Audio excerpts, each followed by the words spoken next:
January 14th, 1943. England is swallowed by winter's grip. Frost coats the sprawling tarmac of RAF Lakenheath. The chill bites through uniforms, threading into the fingers of pilots as they check engines and instruments. Rows of B-17 flying fortresses gleam under the pale morning light, their aluminum skins slick with frozen condensation. Each aircraft is a fortress of steel and resolve, carrying men who have never faced the skies over Germany in daylight. Engines hum to life, low and steady, vibrating through the soles of boots. Breath rises in small clouds, curling into the air before vanishing. In the control tower, officers review maps and flight paths, tracing lines over cities bristling with flak and fighter defenses. The Axis planners are confident. They have studied the Americans. They believe daylight bombing is suicide, that no fleet of bombers, however fortified, could survive the German skies. Yet here they stand. The 8th Air Force is returning. Crews strap in, adjusting oxygen masks and tightening harnesses.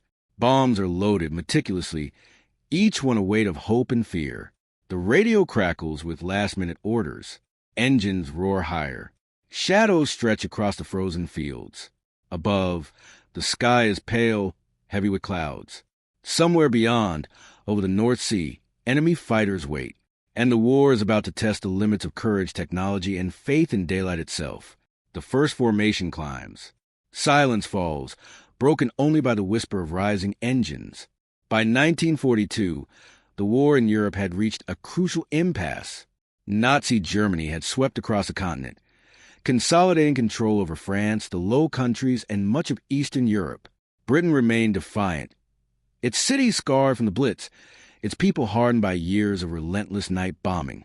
Above the smoke and rubble, the RAF had adapted nocturnal raids, navigation by moonlight, and careful avoidance of flak zones. But the Allies knew that to strike the heart of the Reich, they would need more than night raids. They needed precision, and they needed daylight.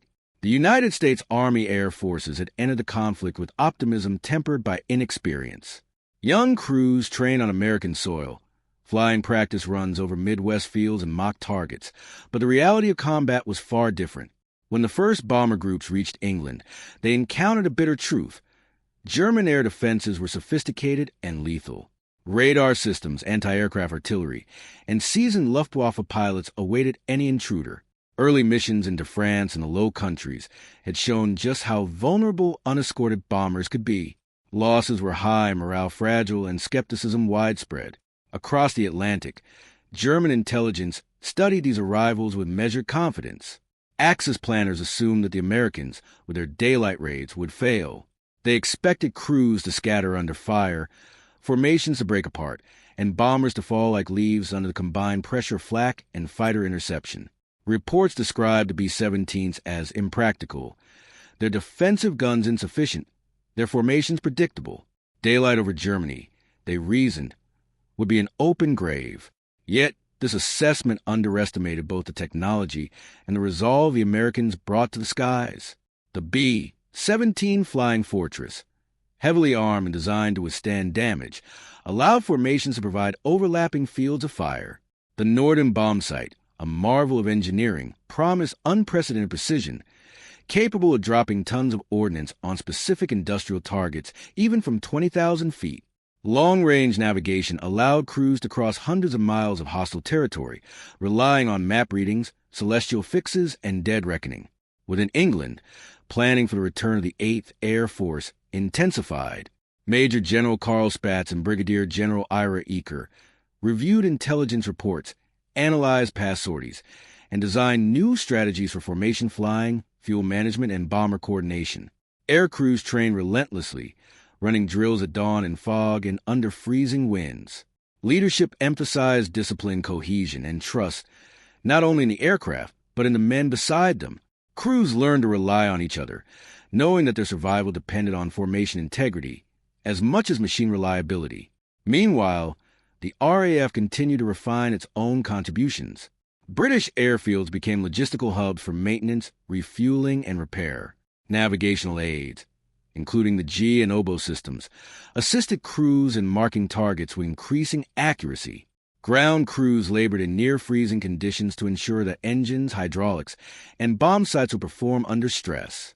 Every screw tightened, every gauge calibrated, added another layer of survivability for the young Americans venturing into hostile skies. The Axis, in turn, strengthened their defenses.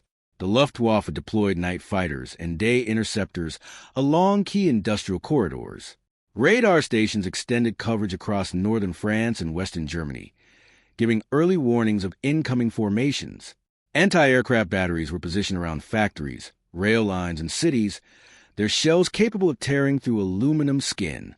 German doctrine assumed that American daylight raids would be devastating failures. But these calculations failed to account for the growing proficiency of the 8th Air Force and the resilience of its crews. By winter 1943, the stage was set. A war of attrition and calculation, of steel and courage, was about to reach a pivotal moment. The Axis believed in failure. The Americans prepared for it. And for the first time, the skies over Germany would test that belief in daylight. The crews of the 8th Air Force did not yet know how costly the first raids would be, nor the bravery that would be required to see them through. They only knew that soon, every formation, every engine, and every gunner would be called upon. And above the North Sea, over the low clouds, enemy fighters waited silently, confident that they would prove the planners right. The tension of preparation, of expectation, and of underestimation carried through the frozen airfields of England, ready to explode once the first bombers climbed.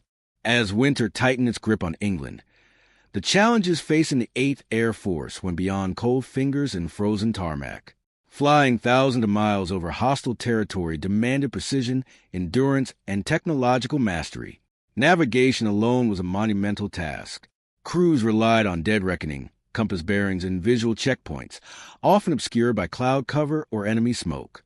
One miscalculation could send a formation hundreds of miles off course, directly into German flak concentrations. Night bombing had masked many errors. Daylight raids left no such margin for mistake. The B-17 Flying Fortress, however, was built for this kind of risk. Its 14.50 caliber machine guns allowed overlapping defensive coverage, and its rugged construction could absorb significant damage and still remain airborne.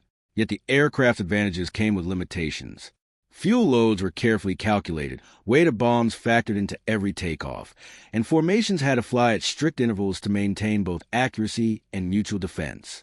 A single straggler could become a target for Luftwaffe fighters, a fact well understood by every crew member. Leadership became crucial. Major General Ira Eaker oversaw operational planning, coordinating hundreds of bombers and dozens of squadrons. Brigadier General Jimmy Doolittle, recently assigned as chief of the 8th Air Force's bombing strategy, emphasized speed, formation integrity, and precise navigation. He understood that the Axis expected failure, and that defying those expectations required both meticulous planning and absolute discipline.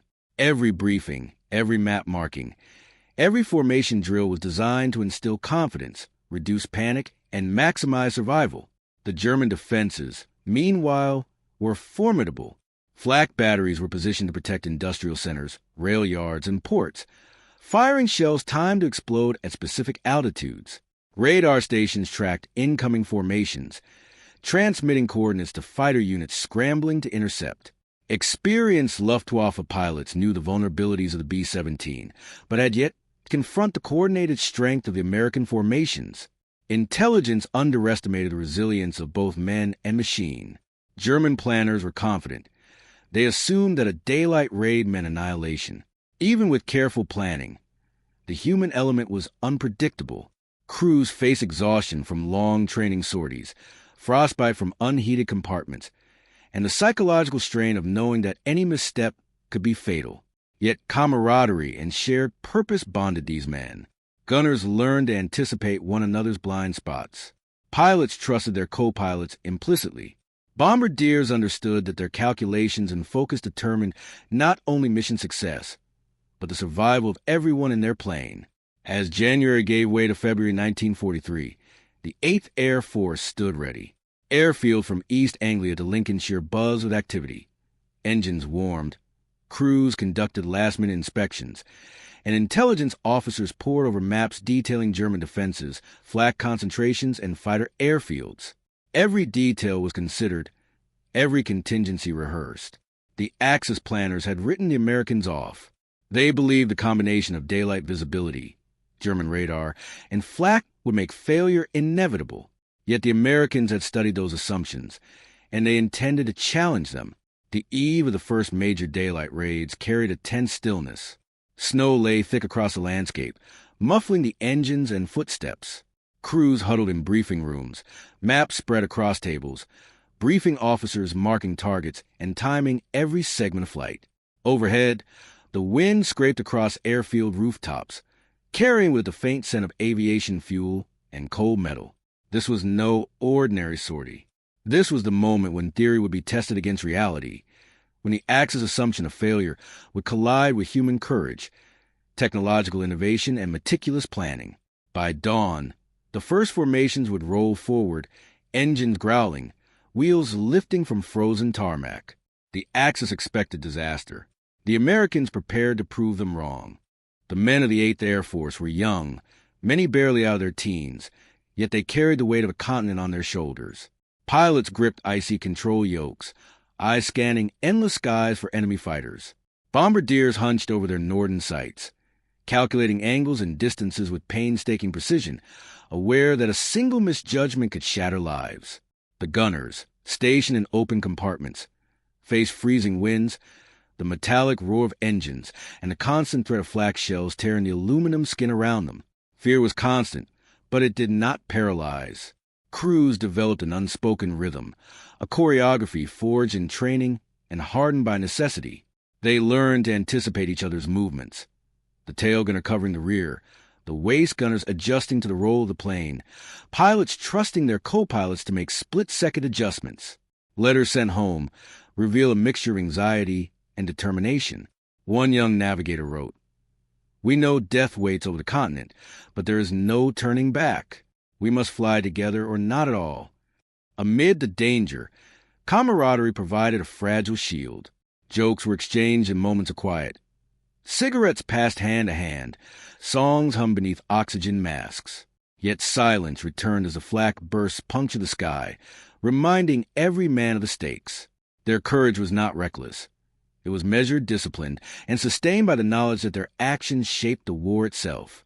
The human spirit, fragile yet unyielding, became the invisible armor of the 8th Air Force.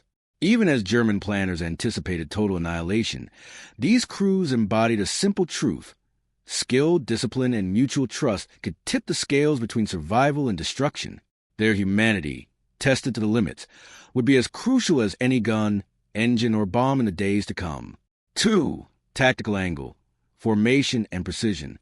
Daylight bombing required a new approach to tactics. Individual bombers flying alone were vulnerable. Together, they became an interlocking fortress of steel and firepower. Formation flying was both art and science. Each plane maintained precise intervals, wings overlapping, creating fields of fire that covered every angle. Deviations could expose gaps, leaving a bomber isolated and at the mercy of enemy fighters. Bombing runs demanded careful timing. Crews calculated wind drift, altitude, and velocity, often adjusting mid-flight to account for unexpected variables. The northern bomb site allowed near unprecedented accuracy, but only when the formation held steady. Flight leaders bore the responsibility of keeping hundreds of tons of aircraft aligned over thousands of miles. The slightest misjudgment could scatter the formation and doom the mission. Escort fighters added another layer of complexity. P-47 Thunderbolts and later P-51 Mustangs flanked the formations, intercepting Luftwaffe fighters before they could reach the bombers. Coordinating with these fast-moving aircraft required precise radio communication, careful positioning, and unbroken focus. Every tactical decision was a balance between aggression and preservation, between reaching the target and returning home intact. These tactics challenged Axis assumptions. German planners expected disorder, but disciplined formations maximized offensive firepower and minimized losses. The interplay of formation integrity, precise navigation, and protective escort would define the success of daylight bombing. It was a testament to careful planning, adaptation, and a willingness to innovate under fire. 3. Technological angle. B-17 and bombsight innovations. The B-17 Flying Fortress was more than an aircraft. It was a technological statement. Its 14.50 caliber machine guns allowed gunners to create overlapping zones of fire, making single attacks by fighters costly. The aircraft's rugged construction could sustain multiple flak hits and still remain airborne. In some documented cases, crews returned with engines disabled, fuselage riddled, and gun positions destroyed, a testament to both design and human resilience. The Norden bombsight amplified the aircraft's effectiveness. Unlike previous optical sights, it allowed bombers to hit targets with remarkable accuracy from high altitudes. This was crucial for daylight raids, where visibility could make or break a mission. Bombardiers underwent weeks of training to operate the sight under pressure, understanding that success or failure depended on their ability to interpret complex readings while turbulence and anti-aircraft fire threatened every moment. Navigation technology, though less glamorous, was equally critical. Celestial fixes, dead reckoning, and radio beacons guided crews over hundreds of miles of hostile territory. Errors could be catastrophic, yet the integration of these systems allowed the Americans to traverse flak zones and enemy airspace with remarkable consistency. For German planners, these technologies were underestimated. They expected American aircraft to be slow, vulnerable, and inaccurate. Instead, innovation turned the 8th Air Force into a precision weapon, capable of striking key industrial targets with a combination of firepower, durability, and navigational mastery that surprised the Axis and reshaped strategic expectations. For leadership angle, command, and decision, leadership of the 8th Air Force was decisive in shaping the campaign. Major General Carl Spaatz emphasized coordination and strategic vision, ensuring that each bomber group knew its role within a larger operational framework. Brigadier General Ira Eaker focused on operational execution, drilling formations until their movements became instinctive. Jimmy Doolittle, with his recent arrival, introduced bold concepts: fast, tightly packed formations, continuous radio communication, and reliance on technological tools rather than purely on brute force. Commanders faced impossible decisions. Each mission risked hundreds of lives and thousands of tons of aircraft. They had to weigh intelligence reports, weather conditions, and Axis defenses against the strategic imperative to strike industrial and military targets. Orders were precise yet flexible, allowing crews to adapt in real time to flak bursts, fighter attacks, or mechanical failure. The leadership style was meticulous but human. Officers knew their crews personally, fostering trust and loyalty. Briefings emphasized not only tactics but morale, reinforcing the idea that discipline and preparation could overcome even the deadliest threats.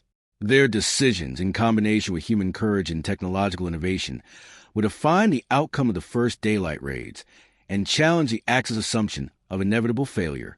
March 4th, 1943. Dawn breaks over East Anglia with a brittle chill, frost clinging to the edges of the airfield. Crews move quickly, voices muffled by scarves, hands numb as they climb into the cockpits of B-17 Flying Fortresses. Engines roar to life, a low rumble that swells into a deafening chorus as formation after formation taxis into position. Today, they are headed for Wilhelmshaven, the heart of Germany's naval industry, a target heavily defended and long thought untouchable by daylight. The first wave lifts into the pale morning sky. 15 bombers, tight in formation, rise in precise intervals, wings nearly overlapping. Each plane carries tons of bombs. Crews focus on flight paths rehearsed countless times on frozen English fields. Radio chatter crackles with final instructions. Pilots adjust their headings against gusting winds, maintaining formation as clouds drift in from the North Sea. Far to the east, German radar operators detect the approaching fleet. Flak batteries on the coastline begin to track, calculating altitudes and trajectories, preparing to fire time bursts as the bombers cross the defensive envelope. Luftwaffe fighters scramble from nearby bases. Messerschmitt Bf-109s slicing through the sky with lethal precision. From the air above Wilhelmshaven, anti-aircraft guns open fire, tearing the morning with a staccato rhythm of explosions. Black puffs of flak rise into the air, some grazing fuselages, some exploding dangerously close to gun positions. Within the formation, gunners respond with practiced efficiency. The tail gunner tracks the first fighter to breach the outer perimeter. Waist gunners adjust for rolling maneuvers, synchronized with the defensive fire of the lead planes. Pilots keep strict intervals, refusing to scatter despite the thunder and smoke around them. Each crew member knows their role. The survival of the plane and the mission depends on precision, timing, and discipline. One bomber takes a direct hit to its port engine. Flames lick along the aluminum skin, smoke curling into the cockpit.